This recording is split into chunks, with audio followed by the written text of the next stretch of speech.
2022년 9월 16일 금요일 새벽 2시 15분 서울특별시 종로구 북촌 한옥마을 조선시대 양반가의 품격을 고스란히 간직한 고택 운현재의 안채 대청마루에서 두 구의 시신이 발견되었다. 남녀 한 쌍, 26살의 청년 서준혁과 24살의 여성 한소율, 두 사람은 서로를 아는 채 눈을 감고 있었다. 마치 잠든 연인처럼 평화로운 자세였으나 그들의 입술은 검푸르게 변색되어 있었고 눈가에는 핏줄이 터진 자국이 선명했다. 현장에 도착한 종로경찰서 강력계 형사들은 즉시 독극물에 의한 사망을 의심했다. 대청마루 위에는 은재 술잔 2개가 나란히 놓여 있었고 잔 안에는 붉은 액체가 소량 남아 있었다. 포도주처럼 보였으나 그 속에 무엇이 섞여 있는지는 육안으로 알 수 없었다. 그러나 이 사건을 단순한 동반 자살이나 정사로 치부하기에는 너무나 많은 것이 어색했다. 첫째, 서준혁은 서울 강남 최대 건설 재벌 서광그룹 회장의 차남이었다. 둘째, 한소율은 서광그룹과 30년간 혈전을 벌여온 한성건설 회장의 외동딸이었다. 두 재벌가의 자녀가 함께 죽었다. 이것은 사건이었다. 새벽 3시 종로경찰서장은 상부에 보고했다. 서울지방경찰청장이 직접 지휘를 맡겠다고 했다. 정치적 민감성 때문이었다. 그러나 한소율의 어머니 한성건설 부회장 오미경은 경찰의 공정성을 신뢰하지 않았다. 새벽 4시 그녀는 한 통의 전화를 걸었다. 마포구 합정동 50층짜리 오피스 빌딩 꼭대기층에 강혁 탐정사무소라는 고급 간판이 걸린 그 건물에 전화가 울렸다. 2022년 9월 16일 금요일 새벽 4시 30분 강혁은 전화를 받자마자 옷을 갈아입었다. 키 185cm, 75kg의 다부진 체격이 검은 재킷 속에서 움직였다. 검게 그을린 얼굴에 짧게 깎은 머리, 왼쪽 눈썹을 가로지르는 옅은 흉터. 42살의 이 남자를 처음 보는 사람들은 을에 은퇴한 권투 선수로 오해했다. 그러나 그는 서울지방경찰청 강력계에서 16년간 근무한 베테랑 형사 출신이자 아버지의 유산으로 1,000억 원대의 재산을 물려받은 억만장자였다. 강혁이 라운지로 나서자 이미 이해나가 커피 2잔과 태블릿을 준비하고 기다리고 있었다. 24살 국립과학수사연구원 법화학과 출신의 분석화학 전문가, 훤칠한 키에 둥근 안경을 쓰고 머리를 단정하게 묶은 미인이었다. 강혁이 직접 스카우트하여 사무소에 합류시킨 인재, 그녀는 어떤 상황에서도 흔들리지 않는 극도의 차분함과 이성적 태도를 유지하는 여자였다. 탐정님, 의뢰인 정보 정리해뒀어요. 이해나가 태블릿을 건넸다. 한성건설 부회장 오미경 씨, 딸 한소율 씨의 사망건, 경찰 수사와 별도로 독자 조사를 의뢰하셨어요. 서광그룹과 한성건설. 강혁이 커피를 한 모금 마시며 중얼거렸다. 30년 원수 집안의 자녀들이 함께 죽었어. 로미오와 줄리엣이네요. 이해나가 말했다. 강혁이 고개를 들어 이해나를 바라보았다. 셰익스피어 비극이 서울 한복판에서 재현된 거야. 근데 문제는 셰익스피어 원작에서는 두 사람이 스스로 목숨을 끊지만 이 사건에서는 정말 그런 건지 아직 모른다는 거야. 맞아요. 타살 가능성도 열어두어야 해요. 이해나가 안경을 밀어 올리며 말했다. 강혁은 태블릿을 내려놓고 창밖을 바라보았다. 합정동의 새벽 하늘이 서서히 밝아지고 있었다. 두 집안의 30년 증오, 그 증오 속에서 피어난 두 젊은이의 사랑, 그리고 죽음. 이것이 비극의 결말인가? 아니면 누군가가 설계한 범죄인가? 애나 씨, 출발합시다. 차 준비해뒀어요. 지하 주차장에요. 언제나 한 발 빠른 여자였다. 강혁의 최고급 승용차가 합정동을 출발하여 종로구 북촌으로 향했다. 이해나가 운전대를 잡았다. 그녀의 운전 실력은 맥가이버 수준으로 각종 장비를 모두 자유자재로 다루는 능력의 일부였다. 이동 중에 이해나가 두 집안의 역사를 브리핑했다. 서광그룹, 회장 서정태, 71살, 1992년에 서광건설을 설립하여 강남 재건축 시장을 장악한 인물. 현재 시공능력평가 전국 5위, 계열사 12개를 거느린 재벌. 장남 서준호, 30살, 그룹 전무. 차남 서준혁이 이번 사건의 피해자. 한성건설, 회장 한태영, 69살, 1993년에 한성건설을 설립. 서광그룹과 동일한 시장에서 경쟁하며 성장. 두 회사는 30년간 수주 경쟁, 소송, 인력 빼가기, 언론 플레이 등 온갖 수단을 동원하여 싸워왔다. 1998년에는 한성건설의 주요 임원이 서광그룹으로 이적하면서 한태영 회장이 분노하여 서정태 회장을 공개석상에서 폭행한 사건까지 있었다. 외동딸 한소율, 이번 사건의 피해자. 어머니 오미경은 한태영의 두 번째 부인으로 한성건설 부회장을 맡고 있었다. 두 집안은 말 그대로 혈전 중이에요. 이해나가 정리했다. 서준혁과 한소율이 연인 관계라는 건 양쪽 집안 모두 몰랐을까요? 그걸 밝혀야지. 강혁이 대답했다.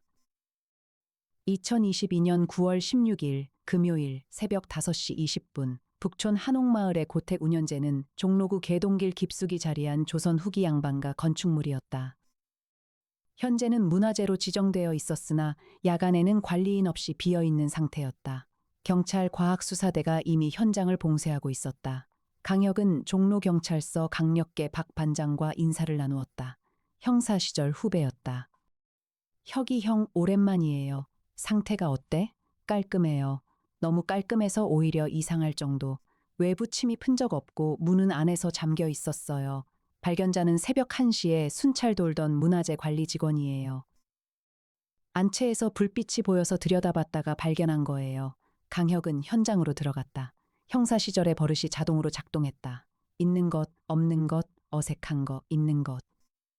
두 구의 시신, 은재 술잔 2개, 포도주 1병, 하얀 장미꽃 24송이가 대청마루 주변에 흩뿌려져 있었다. 촛불 6개가 이미 녹아 꺼져 있었고 고급 모직 담요가 2사람 위에 덮여 있었다. 한소율의 손목에는 다이아몬드 팔찌가 빛나고 있었고 서준혁의 주머니에서는 작은 벨벳 상자가 발견되었다. 안에는 다이아몬드 반지가 들어있었다. 프러포즈를 하려던 것이었다. 없는 것. 외부 침입 흔적, 제3자의 유전자 시료, 격투의 흔적, 두려움이나 고통의 표정, 어색한 것. 강혁의 눈이 날카롭게 좁혀졌다. 은재 술잔의 위치였다.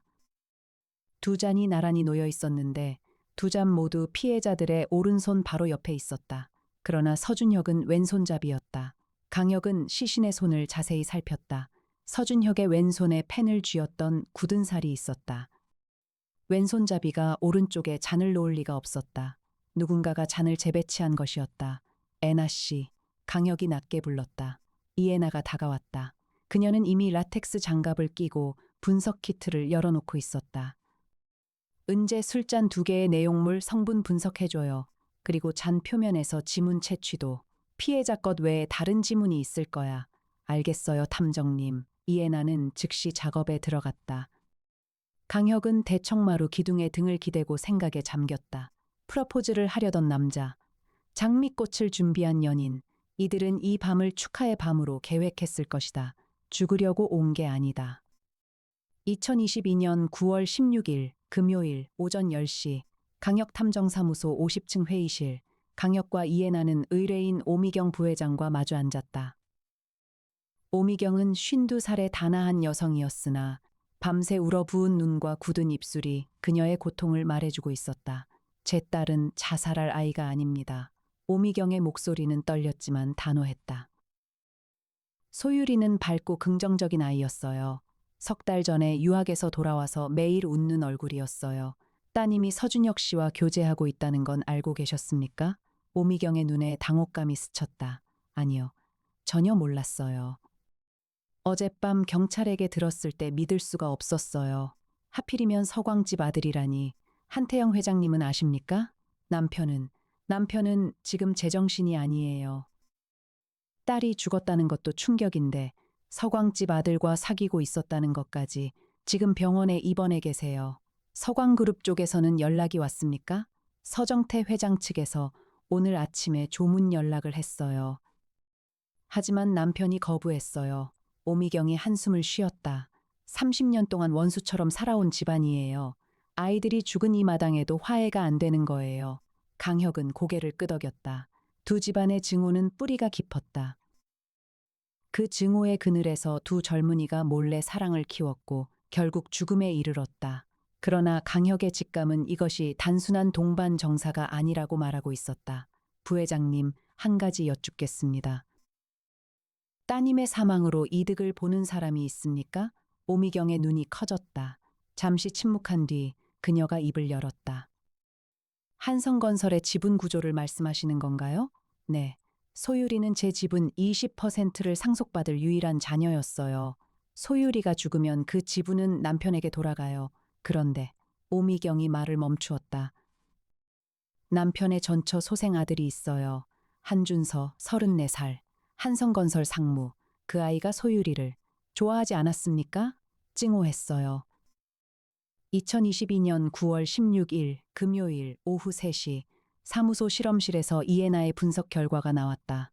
송태풍 박사와 조수 나정희가 보조했다. 탐정님, 은재 술잔에서 검출된 동물은 아코니틴이에요. 이에나가 모니터를 가리키며 보고했다. 투구꽃에서 추출되는 알칼로이드 독소, 소량으로도 치명적이에요. 0.2mg이면 성인 남성을 사망에 이르게 해요. 투구꽃이라 강혁이 중얼거렸다. 네, 중요한 건 포도주 병에서는 아코니틴이 검출되지 않았어요. 병이 아니라 잔에 직접 투입된 거예요. 그러면 누군가가 잔에 미리 독을 발라놓은 거야. 맞아요.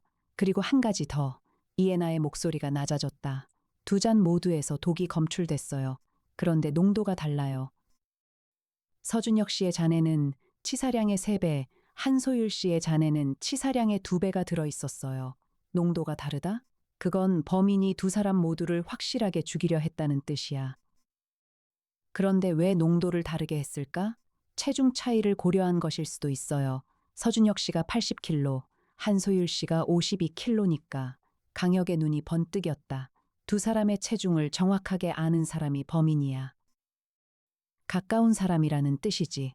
그리고 은잔 표면에서 피해자 웨이 지문이 하나 검출됐어요. 이에나가 결정적인 정보를 제시했다. 경찰 데이터베이스에 매칭되는 건 없었지만 잔의 바닥면에 남아 있었어요. 잔을 놓은 사람의 지문이에요. 잔을 준비한 사람. 그 지문의 주인을 찾아야 해. 2022년 9월 17일 토요일 강혁과 이에나는 서준혁과 한소율의 교제 이력을 추적했다. 두 사람의 휴대전화 기록, 카드 사용 내역, 소셜미디어 활동을 분석했다. 결과는 애틋했다. 두 사람은 2021년 3월 미국 뉴욕에서 처음 만났다. 서준혁은 경영학 석사과정, 한소율은 미술사 석사과정으로 같은 대학교에 재학 중이었다. 도서관에서 우연히 옆자리에 앉으면서 시작된 인연. 처음에는 서로의 성이 같은 업계 재벌가라는 사실을 몰랐다. 알게 된 뒤에도 사랑을 멈추지 못했다. 귀국 후에는 철저히 비밀 연애를 했다. 만남의 장소는 항상 양쪽 집안의 눈이 닿지 않는 곳. 북촌 한옥마을, 을지로 뒷골목 인천 섬마을, 카드 대신 현금을 사용했고 연락도 별도의 선불 유심을 사용했다. 그러나 누군가는 알고 있었다. 이에나가 한소율의 개인 노트북에서 삭제된 메일을 복원했다. 2022년 8월 23일자 메일, 발신, 익명 내용, 내가 서광집 아들과 만나고 있다는 거 안다. 아버지한테 말할까? 아니면 스스로 끝낼래? 위협 메일이었다. 발신 IP를 추적한 결과 한성건설 본사 건물 내부의 와이파이를 경유한 것으로 확인되었다. 한성건설 내부자야. 강혁이 말했다. 한준서. 이복 오빠. 이에나가 즉시 연결지었다. 아직 단정 짓기는 일러. 한성건설 본사에 출입하는 사람이 수백 명이야. 근데 소율 씨의 체중을 알고 교제 사실을 알고 독극물에 접근 가능한 사람, 범위를 좁혀보자. 2022년 9월 18일 일요일 강민혁으로부터 전화가 왔다. 검찰청 고위 간부인 형은 이번 사건에 대한 검찰의 동향을 알려주었다. 혁아, 경찰 쪽에서 동반 자살로 종결하려는 움직임이 있어. 뭐? 벌써? 서광그룹 쪽에서 압력 넣은 것 같아. 아들의 치적 문제가 언론에 더 노출되는 게 싫은 거지. 한성건설 쪽은 반발하고 있지만 형, 이거 타살이야. 은잔에 독이 사전에 투입되어 있었어. 포도주 병은 깨끗하고 증거 확보해. 내가 검찰 쪽에서 경찰 종결 못하게 막아줄 테니까. 고마워, 형. 전화를 끊은 뒤 강혁은 다시 사건을 정리했다. 용의자 후보는 3명이었다. 첫째, 한준서. 한소율의 이복 오빠. 동기는 지분 상속, 교제 사실을 알고 있었을 가능성 높음. 둘째 서준호, 서준혁의 친형, 서광그룹 전무. 동생이 적대기업 회장의 딸과 사귀면 그룹에 미치는 타격이 막대함. 동기는 그룹 보호. 셋째, 미지의 인물. 두 집안의 갈등을 이용하여 이득을 취하려는 외부인. 탐정님 이해나가 새로운 정보를 들고 왔다. 운현재 고택의 예약 기록을 확인했어요. 9월 15일 저녁에 고택을 대관한 사람이 있어요. 누구? 이름은 박민수. 서준혁 씨의 대학 동기로 등록되어 있어요. 그런데 이 박민수라는 사람을 추적해 봤더니 가짜 신분이에요. 주민등록번호가 도용된 거예요. 가짜 신분으로 대관했다고? 그러면 서준혁이 직접 대관한 게 아니야? 서준혁 씨의 카드 내역이나 통화 기록에는 운현재 대관 관련 내용이 전혀 없어요. 누군가가 두 사람을 그곳으로 유인한 거예요. 강혁의 표정이 굳어졌다. 이것은 완벽하게 계획된 살인이었다. 2022년 9월 19일 월요일 오후 2시 강혁은 한준서를 만나기 위해 한성건설 본사를 방문했다. 여의도에 위치한 32층 빌딩. 한준서는 28층 임원실에서 강혁을 맞이했다. 34살의 한준서는 날카로운 인상의 남자였다. 얇은 입술, 깊이 파인 눈, 각진 턱선, 아버지를 빼닮았다. 검정 슈트를 빈틈없이 차려입고 강혁을 마주한 그의 태도는 여유로웠다. 강혁 탐정. 소문은 많이 들었습니다. 한 상무님, 단도직입적으로 여쭙겠습니다. 한소율 씨와 서준혁 씨의 교제 사실을 알고 계셨습니까? 한준서의 눈이 미세하게 떨렸다. 그러나 목소리는 침착했다. 모릅니다. 경찰한테 들었죠. 거짓말이었다. 강혁은 16년 경력의 형사 직감으로 확신했다. 그러나 아직 추궁할 때가 아니었다. 9월 15일 밤 어디 계셨습니까? 집에 있었습니다. 혼자요? 증인은요? 독신이니까요. 없습니다. 한준서가 희미하게 웃었다. 강혁은 더 이상 묻지 않고 자리에서 일어났다. 협조 감사합니다. 건물을 나서며 강혁은 이해나에게 전화했다. 한준서 알리바이 없어. 그리고 거짓말하고 있어. 교제 사실 알고 있었어. 탐정님, 저도 새로운 거 찾았어요. 이해나의 목소리에 긴장감이 배어 있었다. 가짜 신분 박민수의 예약에 사용된 전화번호를 역추적했어요. 선불폰인데 개통한 곳이 여의도의 편의점이에요. 한성건설 본사에서 200m 거리예요. 좋아. 그 편의점 CCTV 확보해. 2022년 9월 20일 화요일 아침 8시 강혁이 우려하던 일이 벌어졌다. 세 번째 시신이 발견된 것이다. 서준혁의 개인 비서 윤재현 29살 남성 자택 아파트에서 숨진 채 발견되었다. 사인은 아코니틴 중독, 동일한 독이었다. 그러나 이번에는 자살로 위장되어 있었다. 유서까지 남겨져 있었다. 유서의 내용은 이러했다. 저는 서준혁 씨와 한소율 씨를 죽였습니다. 서준혁 씨가 한성건설 회장 딸과 사귀는 것을 알게 되었고 이 사실이 알려지면 서광그룹이 무너질까 두려웠습니다. 죄책감을 이기지 못하고 스스로 목숨을 끊습니다. 경찰은 즉시 이 유서를 근거로 사건을 종결하려 했다. 범인이 자백하고 자살한 것이니 더 이상 수사할 것이 없다는 논리였다. 그러나 강혁은 믿지 않았다. 이건 너무 편리해. 강혁이 사무소에서 이해나에게 말했다. 비서가 범인이라고? 동기가 약해. 그룹 걱정해서 사장 아들을 죽여. 말이 안 돼. 동의해요, 탐정님. 그리고 유서의 필체를 분석해봤는데 이해나가 자료를 펼쳤다. 윤재현 씨의 평소 필체와 미세한 차이가 있어요. 글씨체는 비슷하지만 필압이 일정해요. 사람이 자살 직전에 쓴 유서치고는 너무 안정적이에요. 강제로 쓴 거야. 아니면 연습한 뒤에 쓴 거거나. 더 중요한 건 이해나가 안경 너머로 강혁을 바라보았다. 윤재현 씨의 사망 추정 시간이 9월 19일 밤 11시예요. 우리가 한준서를 만난 날이에요. 우리가 만난 게 오후 2시. 그날 밤에 윤재현이 죽은 거예요.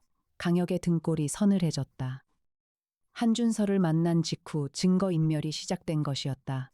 강혁이 수사에 접근하고 있다는 걸 눈치챈 누군가가 서둘러 꼬리를 자른 것이다. 우리 때문이야.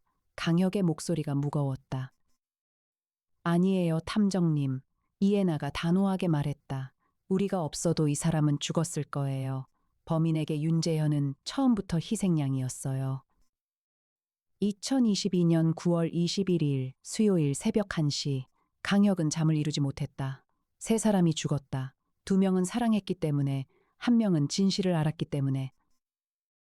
강력계 시절 한 가족의 평생이 단 하룻밤 만에 사라지는 잔인한 진실을 가장 견디기 힘들어했던 그에게 이 사건은 너무나 아팠다. 새벽 3시 이에나에게서 연락이 왔다. 탐정님, 편의점 CCTV 영상 확보했어요. 선불폰 개통한 사람 얼굴 확인됐어요. 누구야? 한준서가 아니에요. 뭐? 여자예요. 40대 중반 여성. 데이터베이스 대조 중인데 1시간이면 결과 나올 거예요. 강혁은 뒤통수를 맞은 기분이었다. 한준서가 아니라면 누구인가? 이 사건의 구조가 바뀌고 있었다. 1시간 뒤 이에나의 결과가 나왔다. 찾았어요. 이 여자 정순영 46세. 서광그룹 회장 서정태의 비서실장이에요. 서광그룹. 피해자 서준혁의 아버지 쪽 사람이었다. 서광그룹 비서실장이 왜 한성건설 근처에서 선불폰을 개통해? 탐정님, 이건 양쪽에서 동시에 진행된 거예요. 이에나의 목소리가 빨라졌다. 한준서는 한소유를 없애고 싶었고 서광그룹 쪽에서는 서준혁이 적대 기업달과 만나는 걸 없애고 싶었어요. 양쪽의 이해관계가 일치한 거예요. 공모. 한준서와 서광그룹 비서실장 정순영의 공모예요. 2022년 9월 21일 수요일 오전 10시 강혁은 즉시 강민혁에게 연락했다. 형 정순영이라는 여자, 서광그룹 비서실장, 이 사람이 가짜 신분으로 운영제를 대관했어. 한준서와 공모 가능성 높아. 증거는 CCTV 영상, 선불폰 개통 기록, 그리고 지금 은잔의 미확인 지문과 정순영의 지문을 대조하고 있어. 좋아. 대조 결과 나오면 바로 영장 청구해 줄게. 오후 2시 결과가 나왔다. 은잔 바닥의 미확인 지문은 정순영의 것이었다. 그녀가 독이 든 잔을 대청마루에 배치한 것이었다. 그러나 강혁은 여기서 멈추지 않았다. 정순영은 실행범이었다. 지시한 사람이 누구인가? 한준서인가? 아니면 더 위에 있는 사람인가? 애나 씨, 정순영의 통화 기록 확보할 수 있어? 이미 요청해뒀어요. 송태풍 박사가 해킹이 아닌 합법적 경로로 확보 중이에요. 1시간이면요? 통화 기록이 도착했다. 정순영은 9월 한 달간 한준서와 17차례 통화한 것으로 확인되었다. 두 사람은 분명히 연결되어 있었다. 그리고 한 가지 더, 정순영은 9월 10일에 서정태 회장과 32분간 통화한 기록이 있었다. 서정태 회장이 알고 있었을까? 이에나가 물었다. 그건 아직 모르겠어. 비서실장이 단독으로 판단했을 수도 있고. 하지만 한준서와의 공모는 확실해. 2022년 9월 22일 목요일 오후 4시 모든 증거가 갖춰졌다. 강혁은 강민혁을 통해 정순영과 한준서에 대한 체포영장을 발부받았다. 그리고 직접 최종 대면을 위해 한성건설 본사를 다시 찾았다. 한준서의 임원실 문을 열었을 때 그는 짐을 싸고 있었다. 도주 준비. 그러나 강혁이 나타나자 그의 손이 멈추었다. 가려고요? 강혁이 물었다. 한준서의 얼굴이 일그러졌다. 더 이상 여유로운 미소는 없었다. 증거가 있습니까? 다 있어요. 정순영 씨가 대관한 가짜 신분 전화번호, 은잔의 지문, 당신과 정순영의 통화 기록 17건, 윤재현 씨 사망 당일 당신 차량의 블랙박스 영상, 당신 차가 윤재현 씨 아파트 주차장에 23시에 진입한 거 확인됐어요. 한준서의 얼굴이 하얗게 질렸다. 왜 그랬습니까? 강혁이 물었다. 목소리는 평온했지만 그 안에 깊은 분노가 있었다. 한준서는 잠시 침묵했다. 그리고 입을 열었을 때 그의 목소리는 의외로 담담했다. 아버지가 저한테 뭘 해주셨는지 아세요? 아무것도요. 전처 소생이라고 항상 뒷전이었어요. 소율이만 예뻐했어요. 소율이가 죽으면 지분이 아버지한테 가고 아버지가 죽으면 결국 저한테 와요. 저는 34년 동안 기다렸어요. 그래서 여동생을 죽였어? 강혁의 목소리가 낮아졌다. 이복 여동생이에요. 피가 반밖에 안 섞인, 피가 반이든 온전하든 사람이야. 24살짜리 여자애가 사랑하는 남자 품에서 죽은 거라고. 한준서의 눈에서 눈물이 흘렀다. 분노의 눈물인지 후회의 눈물인지 알 수 없었다. 서광그룹 정순영 비서실장은 왜 공모했습니까? 그 여자는 서정태 회장의 지시를 받은 거예요. 한준서가 마침내 핵심을 뱉었다. 서 회장이 아들이 한성건설 딸과 사귀는 걸 알게 된 거예요. 용납 못한 거죠. 차라리 아들을 없애는 게 그룹을 지키는 길이라고 판단한 거예요. 정순영이 저한테 접선해 왔어요. 이해관계가 맞으니까 함께 하자고. 강혁은 주먹을 쥐었다. 아버지가 아들을 죽이고 오빠가 여동생을 죽이고 돈과 권력 앞에서 가족이라는 이름은 아무것도 아니었다. 로미오와 줄리엣에서 두 가문의 증오가 자녀를 죽였듯이 이 사건에서도 두 기업의 증오가 두 젊은이를 삼켜버린 것이었다. 경찰 기동대가 진입했다. 한준서에게 수갑이 채워졌다. 2022년 9월 23일 금요일 오전 10시 정순영이 체포되었다. 그리고 그녀의 진술에 따라 서광그룹 회장 서정태에 대한 수사가 시작되었다. 서정태는 자신의 아들 서준혁의 살해를 사주한 혐의로 구속되었다. 이른한 살해 재벌 회장이 검찰 청사로 끌려가는 모습이 전국에 생중계되었다. 동시에 한성건설 회장 한태영도 한준서의 범행을 사전에 인지하고 묵인한 혐의로 조사를 받게 되었다. 한준서가 소율의 교제 사실을 아버지에게 보고했고 한태영은 알아서 처리해라 라는 말로 묵시적 승인을 한 것으로 밝혀졌다. 두 아버지가 모두 자식의 죽음에 관여했다. 로미오와 줄리엣의 몬테규 가문과 캐퓰릿 가문이 그랬던 것처럼 서광그룹과 한성건설의 30년 증오는 결국 자기 자식을 제물로 삼키고 만 것이었다. 2022년 10월 1일 토요일 오후 5시 사건 종결 후 열흘이 지났다. 강혁은 북촌 한옥마을의 운현재를 다시 찾았다. 대청마루에는 아무것도 남아있지 않았다. 경찰 테이프도 걷어졌고 고택은 다시 고요한 일상으로 돌아가 있었다. 강혁은 대청마루에 하얀 장미 두 송이를 놓았다. 서준혁과 한소율을 위해 프러포즈 반지를 건네지 못한 남자와 그 반지를 받지 못한 여자를 위해. 탐정님, 뒤에서 이해나의 목소리가 들렸다. 강혁은 돌아보지 않고 말했다. 이 두 사람은 그냥 사랑했을 뿐이야. 어느 집 자식인지도 모르고 만나서 알고 나서도 상관없다고 생각한 거야. 그런데 부모들의 증오가 이걸 허락하지 않은 거지. 이해나가 강혁의 옆에 섰다. 탐정님이 이 사건을 맡아서 진실이라도 밝혀졌잖아요. 그게 의미 있는 거예요. 범인을 잡아도 돌아오지 않는 사람이 있어. 그게 항상 힘들어요, 애나 씨. 이해나는 잠시 망설이다가 강혁의 팔에 살짝 손을 얹었다. 아주 짧은 접촉이었다. 그러나 그 온기는 충분했다. 탐정님, 밥 먹으러 가요. 저 저혈당이에요. 강혁은 비로소 웃었다. 저혈당이 편리한 핑계야, 애나 씨. 핑계가 아니에요. 의학적 사실이에요. 이해나가 안경을 밀어 올리며 태연하게 대꾸했다. 그러나 돌아서는 그녀의 입꼬리가 미세하게 올라가 있었다.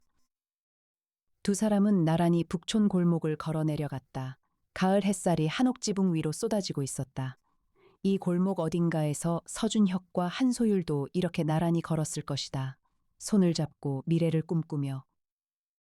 그 꿈이 깨어졌지만 적어도 그들의 사랑이 거짓이 아니었음은 이제 세상이 알게 되었다.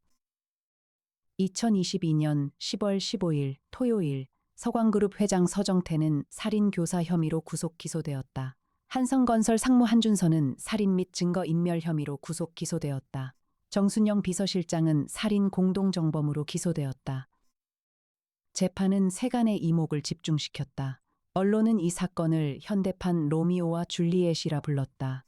두 재벌가의 30년 전쟁이 낳은 비극, 자식마저 기업의 부속품으로 여긴 아버지들의 탐욕. 그러나 사건의 여파는 뜻밖의 결과를 낳았다. 한태영 회장은 딸의 죽음 이후 건강이 급속히 악화되어 경영에서 물러났다. 오미경 부회장이 한성건설을 이끌게 되었다.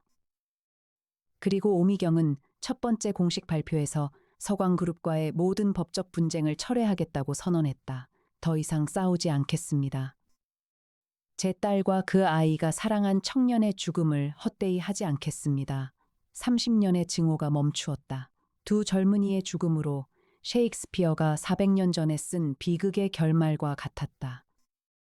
로미오와 줄리엣의 죽음 이후에야 몬테규와 캐퓰릿은 화해했다.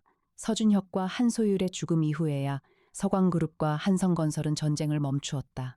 비극은 반복되었지만 그 끝에 놓인 화해도 반복되었다. 그것이 이 이야기의 유일한 위안이었다. 강혁은 사무소 50층 창가에 서서 한강을 바라보았다. 석양이 물 위에 부서져 황금빛으로 일렁이고 있었다. 탐정님, 이해나가 커피를 건넸다. 새 의뢰가 3건 들어왔어요. 내일 봅시다. 네. 잠시 침묵이 흘렀다. 두 사람은 나란히 석양을 바라보았다. 애나 씨, 네, 탐정님. 우리는 절대 저렇게 되지 맙시다. 이해나가 고개를 돌려 강혁을 바라보았다. 그의 말이 무엇을 의미하는지 알 수 없었다. 아니, 알고 싶었지만 지 못했다. 대신 그녀는 조용히 대답했다. 그러면요, 탐정님, 합정동 50층의 창밖으로 서울의 밤이 찾아오고 있었다. 세상에는 아직 무언가를 잃고 무너진 사람들이 너무나 많았다.